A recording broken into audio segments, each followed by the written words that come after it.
या को रोकने के लिए धुरी में कीली डाली जाती थी। अब युद्ध करते करते रथ का संचालन कोई साधारण काम थोड़ा ही है। युद्ध करते करते पता नहीं कब उस धुरे में से कीली निकल गई। अब कीली निकलने का मतलब पहिया निकलना, और पहिए का निकलने का मतलब महाराज की मौत। तो देखिए, अपने प्राणों की बाजी लगाई थी इसके कई ने। क्या किया था? अपनी उंगली बाएं हाथ की उस कीली की जगह डाली और दाएं हाथ से रथ को संभाला। अपने पति के प्राण बचा कर लाई थी। अपने प्राणों की बाजी लगाकर आज वही कुसंगति में पड़कर पति के प्राण लेने की तैयारी करेगी। देख लो आप, ये कहते हैं कुसंगति। दशरथ जी ने कहा, देवी तुमने 2 तरह से हमारे प्राण बचाए हैं, 2 वरदान मांगो। इसने कहा समय पर कभी मांग लूंगी, आज याद दिला दिया, यही मंथराओं का काम है।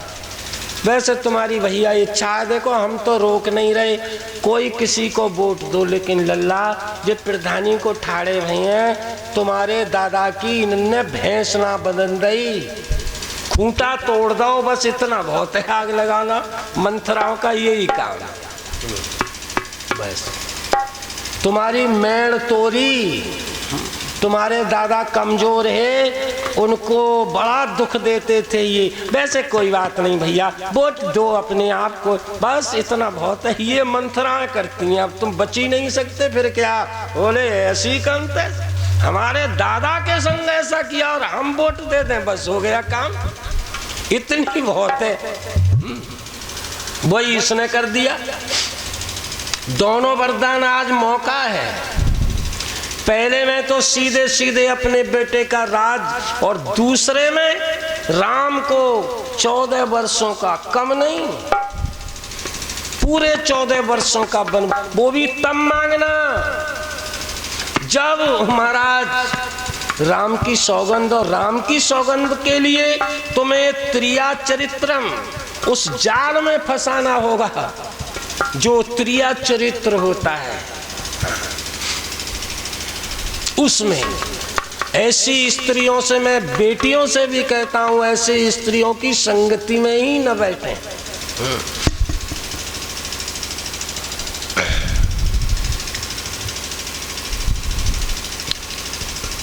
पूरा पहाड़ा पढ़ा कर चली गई। भोली भाली, इतनी भोली भी नहीं होना चाहिए। सब गहने उतारे, सब कपड़े उतारे, यहाँ तक मंगलसूत्र भी उतार दिया मूर्ख ने। फिर क्या पहनने को मिला? हाँ, पूरे जीवन फिर तो वैधव्य हो ही गया, समझे। सब उतार कर, और रूठा महल में राजाओं को कई कई रानियां होती थी, तो अलग से एक ऐसा कमरा होता था जिसमें रानी रूठ जाती, महाराज पहुंच जाते उसके मन की बात सुनकर, और घर में जो आग लगने को होती उसे बुझा लेते, समझे। आज संध्या का समय है, फूले फूले शाम को आए महाराज दशरथ। आज फूले फूले संध्या का समय है, महाराज दशरथ आज कैकेयी के भवन में आए हैं। सांझ भये सानंद नृप गए कैकेयी गेह, मानो स्वयं आनंद ही निष्ठुरता के घर गया हो। दासी ने बताया कि महारानी तो रूठा भवन में है, कोप भवन में है। बस फिर क्या था, कोप भवन का नाम सुनते ही महाराज दशरथ घबरा गए। कैकेयी का कोप भवन में होना,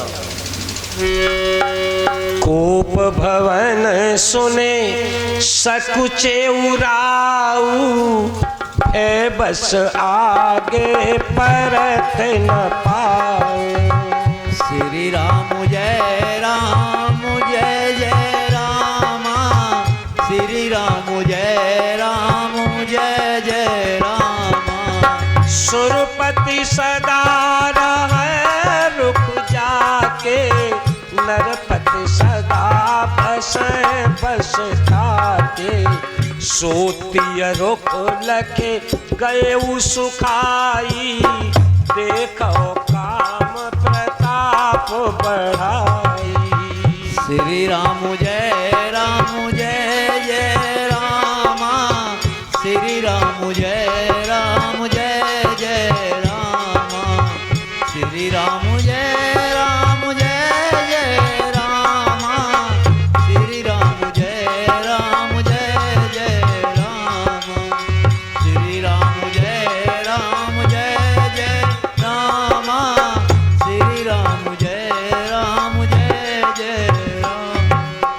संसार में आप किसी के भी अधीन अगर हैं तो कोई बुराई नहीं है, किसी का भी विश्वास करते हैं तो बुराई नहीं है, लेकिन इतने अधीन मत होना, इतना विश्वास मत करना कि आपको कभी कोई प्राण ही घातक बन जाए।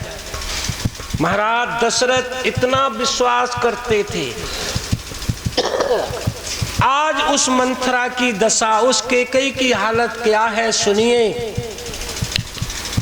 जिस राजा के भय से तीनों लोग कांपते थे, इंद्र भी समय समय पर विचार विमर्श करने आता, आज पत्नी को रूठा भवन में सुनकर कायरों की तरह कांप गया। इतने अधीन कभी किसी के मत बनना, और बनो तो तुम जानो। याद रखो, सबका विश्वास करो, सबसे प्रेम करो, लेकिन सीमा के दायरे में। हाँ, सीमा त्याग कर अगर किसी से प्रेम करना है तो केवल भगवान और उसके अलावा कोई नहीं, सबको सीमा में रखो।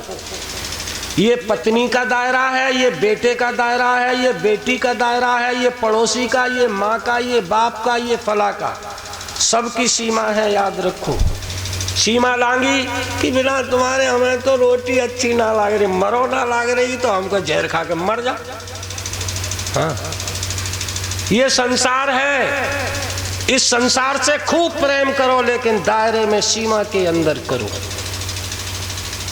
आज पत्नी को जब ये सुनते हैं, वैसे हमारी रसिक जी बीवीगंज में कोई ऐसा आदमी नहीं है, किसी भी जाति में, दो ही जाति हैं, मौर्य और ब्राह्मण, किसी भी जाति में ऐसा कोई आदमी नहीं है इस गांव में।